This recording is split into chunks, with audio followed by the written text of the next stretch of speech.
పోలికలు రూపం ఉందో ఫిజికల్గా, అవి మన అమ్మా నాన్నల నుండి వచ్చాయి. రైట్? నీకున్న పోలికలు ఎక్కడి నుంచి వచ్చాయి? మీ తల్లిదండ్రుల నుంచి వచ్చాయి, మీ అమ్మా నాన్నల నుంచి వచ్చాయి. అమ్మా నాన్నలకు మనం ఎలాగ ఇవ్వగలం రూపాన్ని? కొంచెం ఆలోచన చేయండి. అమ్మా నాన్నలకి మనం రూపాన్ని ఇవ్వగలిగే ఎబిలిటీ ఉందా మనకి? లేదు కదా. వాళ్ళు మనకి ఇవ్వగలరు రూపాన్ని. ఎందుకంటే మన ముందు మన అమ్మ మన నాన్న మనకి పునాదులు ఫిజికల్గా.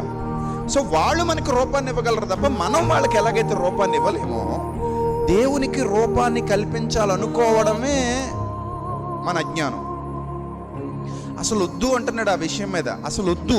ఎందుకంటే దేవుడు ఇలా ఉంటాడు అని రూపాన్ని కల్పించే ప్రక్రియ అసలు వద్దు, జరగటానికి వీల్లేదు. ఎందుకు వీల్లేదంటే దేవుడికి మనం రూపాన్ని కల్పించలేము, అది మన వల్ల కాదు. ఎందుకంటే దేవుని తర్వాత మనం ఉన్నాం తప్ప దేవుని ముందు మనం లేము.